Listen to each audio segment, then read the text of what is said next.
Voilà. Peut-être que pour certains, le nom de Robert Sandré dit quelque chose. Oui, madame. Bon, il a entre autres, enfin 50 ans de militantisme au service des artistes de tous horizons, de toute nature. Il a été le premier délégué général du SFA qu'il a créé avec Gérard Philippe. Ça ne nous rajeunit pas, surtout moi. Bon, la Fédération du spectacle, enfin j'en passe, c'est des meilleurs. Et ses derniers travaux que Jacques Lang lui avait demandé, c'est les statuts, enfin faire un statut pour la condition pour les intermittents du spectacle. Alors l'original est chez moi à quelques mètres. Alors en ce moment, quand même, j'ai encore quelques amis qui ne sont pas passés de vie à trépas et qui me téléphonent en disant, quand on entend intermittent du spectacle, on dit « Ah, c'est Sandré !» Voilà, écoutez, je suis fière de votre combat.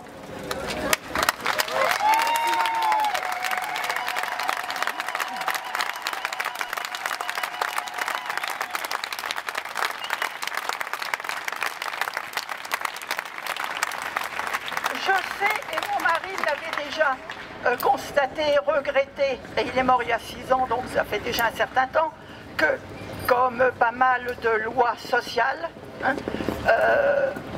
elle était trop souvent détournée par les employeurs, et les gros employeurs, bien sûr. Bon, si les caisses sociales peuvent payer, pourquoi payer sur les bénéfices?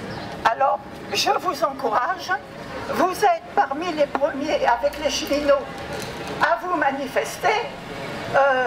Moi, je n'ose pas vous dire que j'ai connu, et c'est vrai, et j'étais assez grande, le Front populaire, ça ne me rajeunit pas non plus. J'ai connu 45, et bien sûr, j'ai connu mes 68. Alors, haut les cœurs, et tous ensemble. Bravo!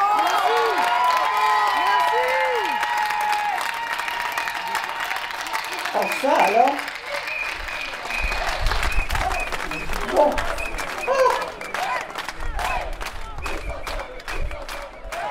Il y avait surtout les fameuses années 20-30, les années folles, où là tout était en bulle, tout était beau, la vie elle est youpi, non. Bon, et il y a eu là l'union sociale, je ne sais pas si ça s'appelait comme ça, je crois pas.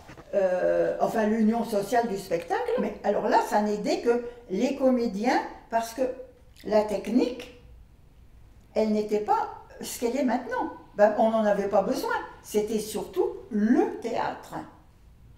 Le théâtre. Maintenant, moi il me semble que le théâtre passe un petit peu après le cinéma, après la télé. Ah bah oui, n'en parlons pas.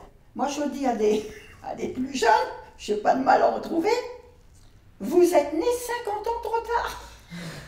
Je ne veux pas vous décourager, mais... Et c'est terrible de dire ça, parce que dans les 50 ans trop tard, il y a quand même la guerre. Et c'est pas une mince affaire, la guerre, quand même. Puis elle a été longue. Bon, mais néanmoins, bon, dans la mesure où on en sortait, on a eu l'espoir, nous aussi, mais moi, quand nous nous sommes mariés, mais comme tout le monde, mais il n'y avait pas de logement. On a vécu dans une petite pièce comme ça, au 6e étage sans ascenseur, hein, mais il n'y avait pas de logement. Ben non, mais par contre, il y avait du travail et puis on avait l'espoir. On savait qu'on était au creux de la vague et que quand on est au creux de la vague, si on ne se noie pas, on remonte. Et on avait la joie de vivre. Alors ça, c'est quelque chose qui... Et avec trois fois rien, et puis les gens se parlaient, on chantait, c'était... Il y avait vraiment, voilà, moi je dis la joie de vivre. Il y avait des cabarets, mais mon mari a joué beaucoup en cabaret en 50, alors là aussi, ça s'est terminé les cabarets. Mais il y a belle lurette que c'est terminé. Mais ça donnait du travail à un tas de gens. À partir de 1983, votre mari, il œuvre en fait vraiment sur l'annexe 8 et 10 en fait. Ah oui, alors là il était... Ah oui, c'est ça? Oui, oui. Alors à partir de 83, oui, je suppose, puisque là j'ai retrouvé la carte. Hein. Bon, moi je voyais ça dans les années 90. Non, non, non, c'était avant ça. À œuvrer, alors ça lui a mis quand même, ça lui a pris, oui, plusieurs années. Hein. 83, oui, oui, oui, ça a duré, il me semble que ça a été 4 ans. Le nombre de personnes qu'il a fallu contacter, qu'il fallait définir la situation du monde du spectacle par rapport au chômage. Il fallait des critères. L'ouvrier, l'employé qui est employé par la société Tartampion, monsieur Attel, et qui travaille du 1er janvier au 31 décembre, et qui travaille tous les jours, lui, il avait la caisse de chômage. Ça y est, c'était instauré depuis peut-être la Libération. Bon. Vous êtes des marginaux, c'est-à-dire vous êtes en marge. Ben oui, vous n'êtes pas fonctionnaire, vous n'allez pas travailler au même endroit tous les jours pour la même personne. Voilà, ça c'est la définition du travailleur. Vous êtes une corporation, d'abord, difficile à comprendre. Oui, moi je comprends parce que je suis un peu dans le coup, mais tout à... Et quoi qu'encore, la population n'est pas contre vous, hein. Et quand du coup elles ont été signées, ces annexes, et qui les a finalisées, votre mari en fait, comment elles ont été reçues par les artistes à l'époque? Parce que c'était un nouveau système qui se mettait en place pour les comédiens en fait. Oui, alors, d'abord, ça a été, une fois que les accords ont été signés, pour les employeurs, alors là, bon, ils avaient signé, ils avaient admis, bon, ça y est, c'était noir sur blanc, il n'y avait plus à y revenir. Bon, les négociations avaient été réalisées, bon, c'était entériné. Et pour les comédiens, les techniciens, moi je dis les comédiens par habitude, mais enfin pour le monde du spectacle, ça a été bien reçu. Parce que quand même, la preuve c'est que là on veut changer quelque chose et que ça se passe mal. Ah ben oui, il y avait quand même un minimum vital, si j'ose dire, assuré. Les gens du spectacle pouvaient quand même manger ou payer leur loyer ou les deux à la fois. Ah bah oui, c'était quand même... oui, oui. Ah oui, non mais là ça a été accueilli formidablement bien. Ah oui, ouais. Mais langue a été bien. La preuve. Une preuve. Ouais. Il défend d'ailleurs, hier je l'ai vu, il a bien défendu son enfant, hein, quand même. Ouais, bah oui, il a intérêt. Voilà. Ça, il a fait de la musique. C'est quand même une réussite. Bon, enfin, oui, c'est une réussite, quand même. Bon, la crise, soi-disant, il n'y a pas une crise pour tout le monde, c'est pas vrai. C'est pas vrai. Les magasins de luxe et demi-luxe, on y fait la queue. Ça va éliminer beaucoup de monde, et quand même c'est une atteinte à la culture. Avant d'être reconnu dans la profession, bah mon Dieu, il faut peut-être manger un petit peu de vache maigre, c'est pas obligatoire, mais enfin souvent c'est comme ça, et se cramponner, quitte à pas manger des ortolans tous les jours, mais en se disant, oh mais maintenant je vais percer, il faut garder l'espoir, et puis je vais réussir, et puis ça va aller, etc. Or là, très vite, c'est une méthode de découragement. Puisque vous n'êtes pas des gens gênants, est-ce que vous êtes vraiment des gens qui servaient à quelque chose? C'est pas une question de philosophie. C'est pas le bac. Mais il faut quand même avoir conscience de ça. Alors, moi je dis, bon, quand même, qu'un monde sans culture, c'est un monde fichu. Bon. Mais il y a un tas de gens. D'abord, le mot culture, il y avait Jean-Yann qui disait jadis, quand j'entends le mot culture, je sors ma mitraillette. Le mot culture, déjà, mais ils ne le connaissent pas. Eux, ils confondent avec les moissons, peut-être. Et encore, maintenant, on ne moissonne plus. Bon. c'est très... Votre position est très difficile à défendre socialement. Même si les gens reconnaissent, même s'ils n'ont jamais mis les pieds dans un théâtre, ils sont peut-être quand même de temps en temps allés au cinéma, puis enfin il y a quand même la télé. Donc ils savent que ça existe, bien sûr. Mais, bon, c'est difficile. Alors moi déjà, avec ce que je disais il y a 20 ans, enfin mais pourquoi ils sont trop au chômage? Bon, bon, j'ai quand même compris et admis certaines choses. Alors, mais voyez-vous, même moi je reviens de loin.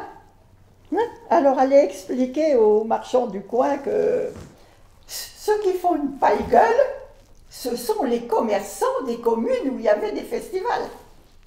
Le manque à gagner. Vous vous rendez compte, si Avignon ne se fait pas, alors là partout, non, Orange, mais s'il n'y a pas de festival, les hôtels ne sont pas loués, il n'y a plus de restaurants, le tiroir caisse, mais qu'est-ce qu'on va devenir? La culture, alors là ils s'en foutent, hein, c'est pas leur problème. Eux, ah non, il ne faut pas mélanger les choses. Bon. Je vais vous dire que les choses difficiles, parfois pénibles, enfin graves, parfois pénibles, ont une fin. Mais elles ont une fin dans la mesure où, en face d'elles, elles ont une ou des volontés d'en terminer avec elles. Comme on dit des partis politiques, « Oh, je ne vais pas voter, oh oui, puis ça ne sert à rien, ça ne sert à rien. » Si, ça sert à être représenté. Il faut vraiment... C'est la force, c'est tous ensemble. Tous ensemble. Il faut la mobilisation. Une mobilisation. C'est un mot très difficile à dire. Il faut dire non, je ne veux pas, je n'accepte pas. Et tenir, mais tenir, l'union fait la force, c'est un peu bête, bon, mais c'est une bonne formule, et lutter. Il faut lutter. Mais il faut garder l'espoir. Il faut garder l'espoir. Et quand c'est mauvais, ça ne peut à la limite que... Bon, ça peut devenir désastreux, mais enfin, dans le cas présent, ça n'est pas possible, que la balle va rebondir. Et puis que vous n'êtes pas seul, hélas, dans une situation difficile. Et que les autres, dans d'autres domaines, hein, vont peut-être aussi prendre conscience qu'il faudrait peut-être aussi faire quelque chose quand même.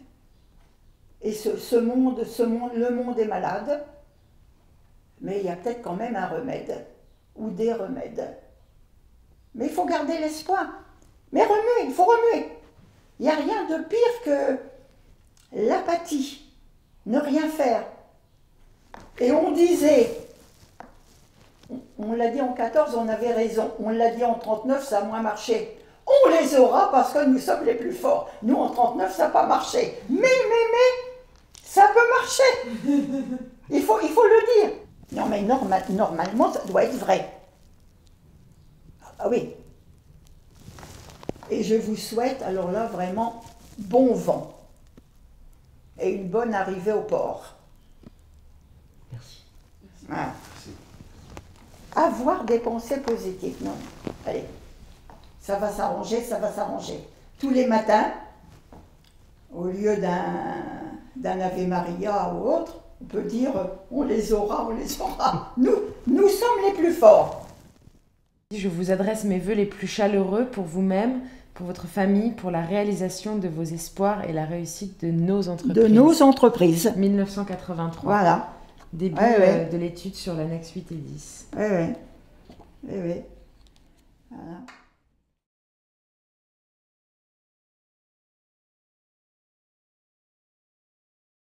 Eh ben ça alors, vous m'en faites faire et dire des choses. Hein. C'est dans le caractère français. Je ne sais pas si ça fait partie de notre charme, mais enfin, c'est comme ça. Nous sommes inciviques et fraudeurs. Et après, nous aimons le football. Hein? C'est comme ça que ça marche. Bon, d'accord.